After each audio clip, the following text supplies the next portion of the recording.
Welcome to the Media Leader Podcast. I'm Jack Benjamin. As a podcast host here at the Media Leader, I definitely have an appreciation for the work that goes into producing and presenting great, entertaining, high-quality audio on a regular basis. So it was a real treat to hear from a couple masters of the craft at our Future of Media London event last month, when radio presenters Ken Bruce and Fleur East took the stage alongside Bauer Media Director of Audio, Gary Stein. Bruce has been a radio presenter since the 1970s, spending the majority of his career on BBC Radio 2's weekday mid-morning show. In 2023, he left the Beeb and joined Bauer's Greatest Hits Radio, which subsequently received a sustained audience bump as listeners continued to want to tune into Bruce's show. East, meanwhile, began co-hosting Bauer's Hits Radio breakfast show in 2019, years after she rose to national prominence as an X Factor contestant. In conversation with Stein, the pair discussed the day-to-day challenges of presenting a show each day and reflected on the continued success of radio even in an era marked by declines in audience for other traditional media channels. We hope you enjoy their conversation. Thanks for listening. We're delighted to be here, so let me introduce the very legendary panel that I have got to chat to about all things audio and all things radio today. First of all, a man who has been in radio for a long time, possibly before some people in this room were born, Ken Bruce. Certainly from Greatest Hits Radio. And somebody who's not been in radio for that long, but started off and still as a singer, but now doing a breakfast show on a national radio station on Hits, Fleur East. So please give them both a big round of applause. So we're going to talk today about all the lessons we've had from our broadcast careers to date, and that what can be applied not just to radio, but also for people in this room that are maybe not just in radio, but other audio as well, so podcasts and social media, etc. So first question, what goes into a show for millions of listeners 5 days a week? How do you keep it fresh? How do you keep radio fresh every single day? And we'll start with Ken, because you started in radio, Ken, in 1980. Well, actually, 70. Oh, was it? I was trying to be polite. You say millions of people. The whole point of radio is that you're talking to one person all the time. It is only one person who's listening to you. As soon as you start to think about millions of people, the magic goes out the window. Yep. You're only talking to one person. You don't need to imagine the person. You just need to know that you're having an intimate conversation with somebody. They may share some of your interests, they may not. You have to explain a few things because they don't know everything about you. But it's somebody you know well, you have a relationship with already because you were on yesterday and the day before that and the day before that. And so it's just the renewal every day of an old friendship, and that is the magic of radio. It's talking to people, and they change. You know, since 1977, there's been an entire generational change, if not two, since I started on radio. But you're still talking to the same person, pretty much, and it's that intimate communication that is the magic of radio. Yeah, absolutely. And for Fleur, for you, because you're a lot newer to radio. You've been doing it for 5 or 6 years. Yeah, 5 years now. Yeah. It's crazy. Someone said the other day, you've been doing this half a decade. And I was like, whoa. So half a decade of waking up at 4:30 a.m. Man, I look very different now. I look like 2 generations of us. We do a lot of planning. A lot goes into our breakfast show. Our lives go into our breakfast show. I think what makes it tick is bringing our everyday lives into it. So it's funny because my sister's like, gosh, everything for you is content. Because everywhere we go, if I hear like a piece of audio or something that's funny, I'm getting my phone out. I mean, if anyone listened to my voice notes and my voice recordings on my phone, they'd be like, what does this woman do? So the funniest thing was, I think just a couple of weeks ago, I went into this apartment building and I got into the lift. And as soon as I walked in, the voice in the lift was saying, my doors are closing. That's interesting. You're on my 2nd floor. My doors are opening. And as soon as I got out of the lift, I was like, okay, sorry, I've got to go back down because I need to get that. So it's like constant mining. I think it's like everything you do and everything you see and everything you hear and conversations that you have, just day-to-day life, I think goes into making a show and just keeping it as authentic as possible. And this year's been a massive change for you because you've had a little girl called Nova. Yes. And she is now 7 months old. Yeah, nearly 7 months. And you've just recently come back to presenting Daily Breakfast. How's having a new member of the family changed well, it's kind of balance? Opened up another door. So I think for maybe a lot of people who aren't parents yet, you kind of think, oh, I'm going to become a mum. What am I going to have to talk about? Like, I feel like I won't have anything to say. And it's almost like I have even more to say. And there's so many more people that I can relate to on a different level. Yeah. I mean, I came back and just spoke about punamis, and there was an entire phone-in about that. So, yeah, wealth of content now. What Fleur was telling me before we came out, that actually Nova doesn't say any words yet, 7 months, but she does sing. She does sing. She does sing. She's had music around her throughout the pregnancy and for her whole 6-7 months of life. Following in mum's footsteps. So, Ken, from your years of broadcasting, what do you find really kind of resonates the most with listeners? What are the things that you really see a reaction to? Well, it's shared experiences, just as Fleur was saying. It's things that happen to almost everybody. My experience is very different to yours because I don't react to things until weeks later. You know, something will happen to me and it will go in and it will stew around there and it will only come out just at some point where maybe a lyric in a song triggers it, or something that somebody has written on an email, think, oh yes, and that'll come out then. So I don't react to, I mean, things that happened months ago, in some cases years ago, will come out on air. But it is always the shared experience. It's something that everybody has happened to them or could have happened to them at some time. And making people feel part of that. What you want is people to say, oh, yes, that's right. That happened to me. That's the key to it. But if you plan these things too much, I don't think it works. You know, it's got to be organic and happen in the moment, in real. And that's why, for me, live radio is all that counts, really. I mean, if I have to record anything, it just goes to pigs and whistles. It's terrible. It's rubbish. I fluff and I make mistakes. But if I'm live, it sort of happens, and you think more clearly, you think quicker, and out it comes. And that, for me, is, I'm a live broadcaster. I can't be anything else, but that's what I do. And if I ever had to stop doing that, I'd just go into a small little, puddle in the ground. I'd be hopeless.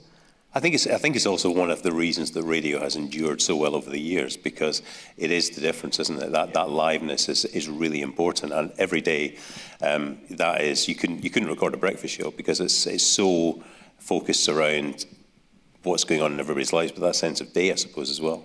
Exactly. Yeah. I mean, we have families listening to us every morning. We play games every morning, and we know all of the listeners that are going to text in and call in at the same time. We get in and we have this listener called Tony. He's amazing. And we can guarantee within the first 15 minutes of the show, he's sent in a voice note to our WhatsApp number. Just all day, he just sends in these jokes. So we're like, oh, Tony's up. It's like we wake up with individuals and we know their lives because they share so much of their stories with us. And yeah, it's really nice. It's like you have this huge family that is connected through the show. What obviously, from a musical background, what have you been able to take from that you've brought into the world of broadcasting? Well, I think it gives me a unique perspective in the sense that I've been on the other side and I've done like a PR run of different interviews with different radio stations and going into a room and having like the 11th interview of the day and being asked the same question over and over again and trying to think of a creative way to answer it. So I know that when artists come in to speak to us, we're probably going to be like the 11th or 12th interview of the day. So we need to make it interesting. So I think having been on the other side, I get to connect to them in a different way. I know exactly where they're coming from. So we get to make it a bit more exciting. And then I get to bring my musical gift to the show. So we have a feature called the Rap Roulette that we do every Friday. And I get to write a rap every week about something that's going on in the world. And get to sing, get to perform, do different things like that. So I think that makes the show sound fresh. Yeah. Over the years, radio has, or certainly technology's changed a lot. And the process, I suppose, of creating a show has possibly changed. So when you started, Ken, I would imagine all the correspondence was literally on in a in a letter. Yeah, postcards. On postcards. Yeah.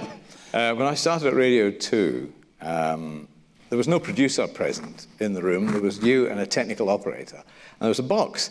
And the box had, maybe 20 or 30 discs in it, LPs usually, some singles. And there were also some reel-to-reel tapes. And we had music played off reel-to-reel tapes, which was by the BBC orchestras covering pop songs or doing light music, or freelance groups perhaps. But maybe a third of the program was on tape and recorded by the BBC because of needle time restrictions, which I'm sure you know all about. The rest was discs played off 3 decks in the studio with a wind-up time of at least half a turn. So you had to wind it back and think, all right, and press the button. And the postcards, there was a bundle of postcards in the box, put there by the producer the day before, wrapped up by an elastic band.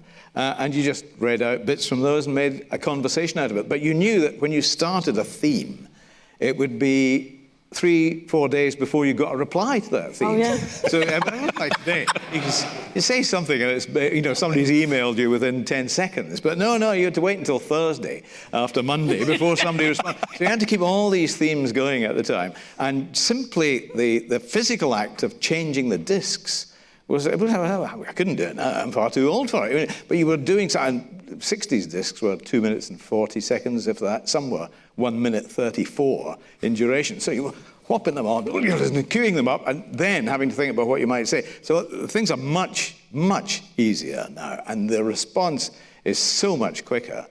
Whether it's better or not, I couldn't say, but in those days, you get instant feedback. You get instant feedback. In those days, you had to wait for your feedback, but sometimes it was more considered, so it was better able to be used. But while that's all changed, the basic communication, the one-to-one, and the response back is a two-way communication. You say something, and you get something back. Whether it takes 3 or 4 days or 10 seconds, it's still coming back to you. And that's where...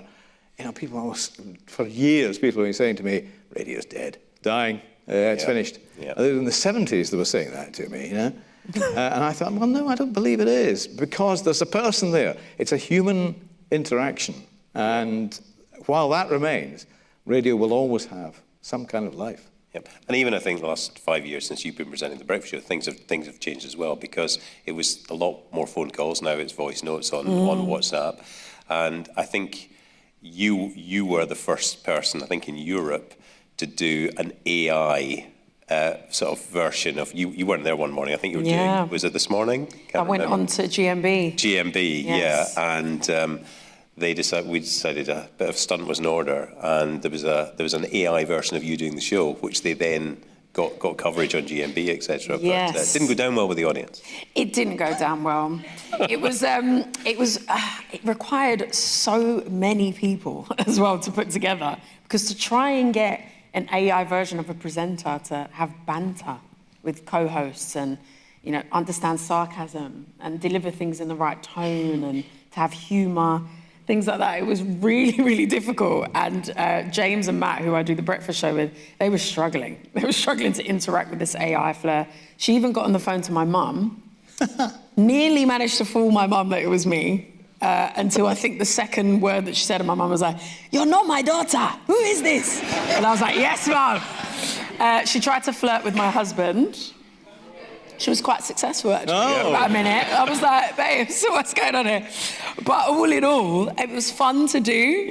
But I don't think AI is going to replace us. You worried about that, Ken? Yeah, well, no, I've already had something similar happen to me when Rob Brydon sat in for me. And he did the whole show in my voice and did it rather better than I would normally do it. And so much so that I was at home listening to it. And my sister phoned my wife and said, "He's drunk. What's he doing? He's drunk on the radio. Get him off." And I said, she said, "It's not him, it's Rob Brydon." "No, I know it's him. He's drunk. Get him off." So, I mean, Rob Brydon is 10 times better than any AI you could ever hope to have. He's probably more expensive, though. That's it. Yeah. First and only time he's covered with it for you. Have you got a memorable lesson from either of your broadcast careers, either learned the hard way or something that's gone really well for you or very badly? So, Fleur. Yeah, straight away I can think of a lesson that I had to learn the hard way. So waking up in the mornings very early, I mean, your brain's quite foggy at the best of times. And by like 9 a.m., you feel like you've had a whole day. And I remember we were interviewing Coldplay, and our team put together all the questions. We'd sent them in through the week, and then we sort of had this prep in front of us. And I think I looked over it maybe a minute before Chris Martin came in to do this interview. And I'm looking down, I'm like, okay, new single, blah, blah, blah, blah. So I go into it. I'm like, right, okay, we're so excited for your new single, Power. Can't wait for everyone to hear it. And I could see Chris Martin's face just drop as I was asking this question. I was like, what's his beef? Like, why is he so moody today? And then he just sort of interjected as I was asking the question. He went, I'm sorry, the song's called Higher Power. And I just froze. And I looked down at the notes and I was like, oh my God, it says Power. Who's done this? Like straight away, I'm like, who do I have to blame? But instantly, I learned such a tough lesson. And he just said to me, I'm sorry, I can't continue this. Like, you need to know the title of the song. And I was just like, ooh, I was like, fair enough. Yeah, no. Yeah, okay, let's just start again. And just ask the question again. But I learned a very valuable lesson that although you have a team that work to put things together, you need to do your own research. Yep. Yeah. You can't just try and scrape through an interview. You can't try and blag it. And people know as well if you're genuinely interested in what they have to say.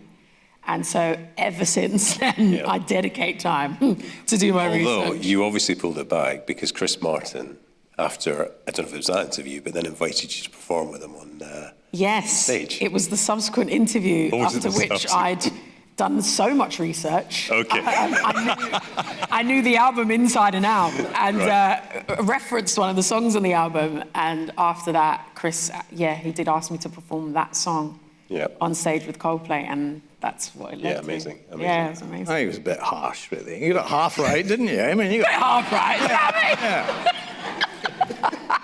Yeah, what about you? Yeah, I learned similarly, prepare, but don't over-prepare. If you over-prepare, you take all the spontaneity out of it. No, prepare. Know who you're talking to. Well, I had that once in Scotland where I was doing quite a busy show. We were pre-recording, luckily, and I was sitting in the studio, and this guy was ushered in. I had no idea who he was. I had a clue who he was. And I had no notes or anything. And so I said, hello, how are you? I said, just to say for level, your name and what you do. And so he gave his name, Peter Casson, right? How are you spelling that? C-A-S-S-O-N. Yeah, thank you, got that. And so, sorry, you do, just, instead of saying what you have for your breakfast, just say what you do. I said, I'm the secretary of the League of Professional Hypnotherapist Performers, Hypnosis Performers. And I said, lovely. And I thought, there we are, I've got enough for an interview now. I knew I could at least ask him a question or two, but I had literally no clue who this man was. But we did a quite successful interview at the end of it. And at the end, he said, by the way, my name is Kesson, not Casson. And I thought, all right, okay, that's fine. Sounds the same on the radio, but spelled slightly differently. But to know who you're speaking to is the basis. Whether people have forgotten to tell you, or whether you have not read your research, know who you're talking to, but allow for things to happen. Just leave some space for a bit of magic to happen. Yeah. You mentioned Chris Martin and Coldplay. In terms of guests over the years, who would you say is the guest that has left the biggest impression with you, Ken? Maybe Carole King. I had Carole King in the studio. She was sat at the piano. And we had just a natural, it seemed to me, conversation talking about her music. She would illustrate it with a little tinkle on the piano, and then she'd do a song. And I just thought, this is perfect. I could not hope to have had this earlier in my life, to speak to Carole King while she's playing the piano and singing a song or two. The same with James Taylor. I mean, maybe it's my age, but I mean, James Taylor sang Happy Birthday to me in the studio one day, and I thought, that's it. There's nothing left in life to achieve.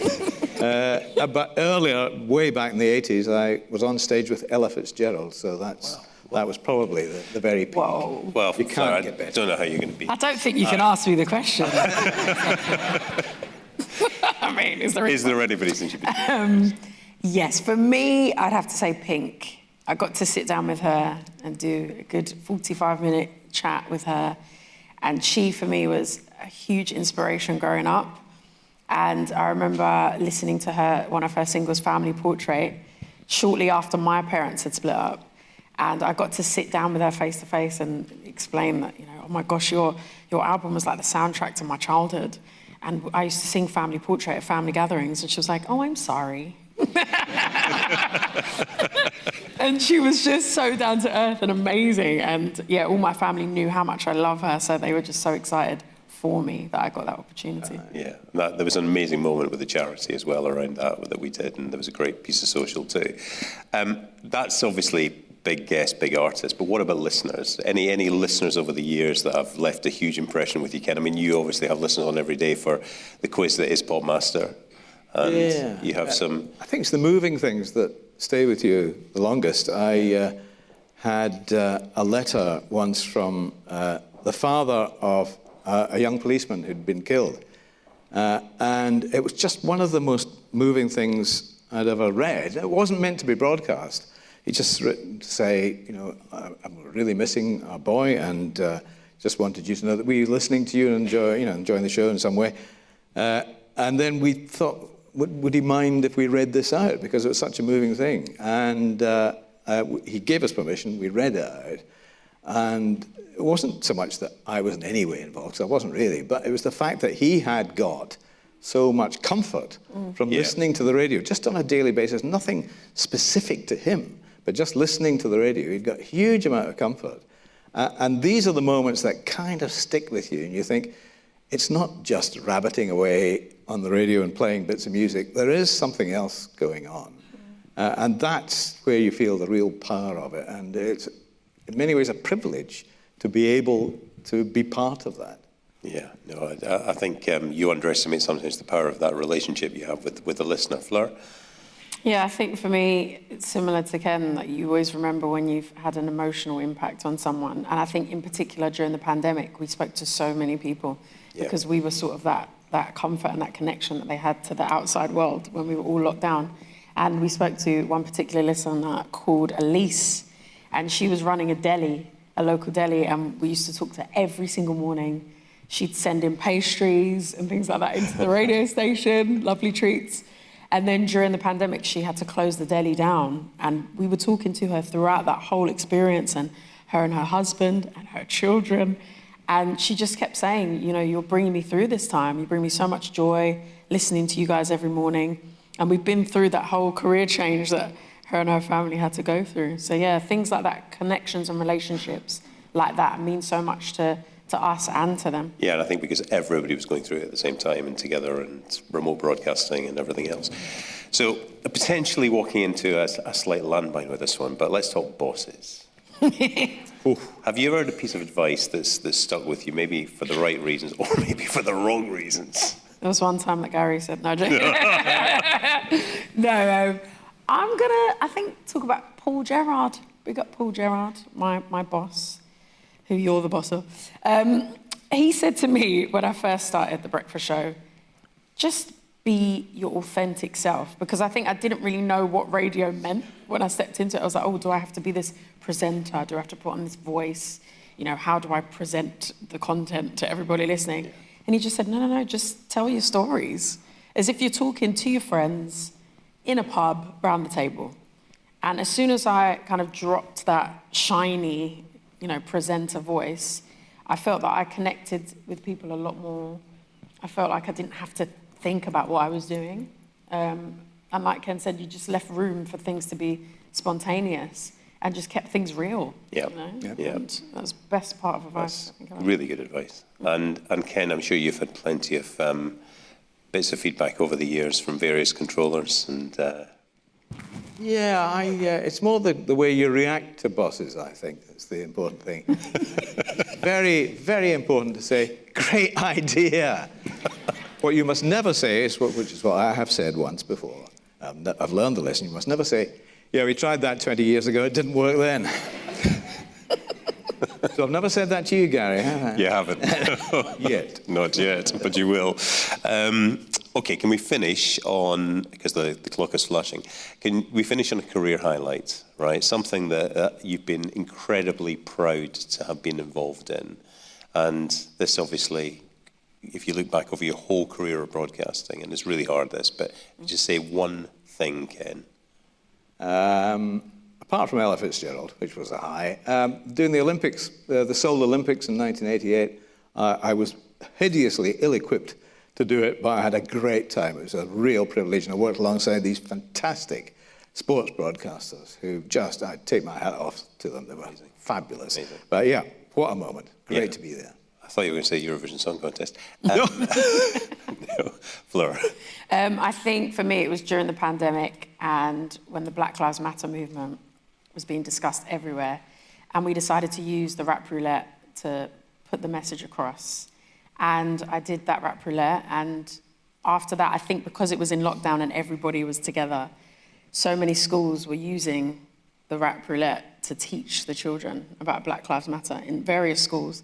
And we were getting so many teachers contacting us. And I think that's probably one thing that I'm most proud of, and that I was part of that education for the younger generation. Incredible, amazing. So, I think we're out of time, but I'd like to say a huge thanks to Ken and Fleur for, I think, a brilliant session, and being really honest about, what goes into making amazing radio every single day. And so if we could put our hands together, please, and just give them a round of applause.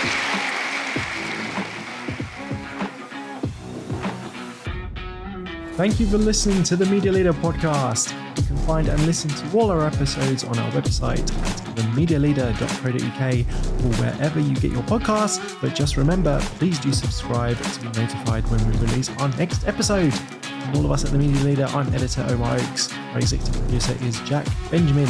See you next time.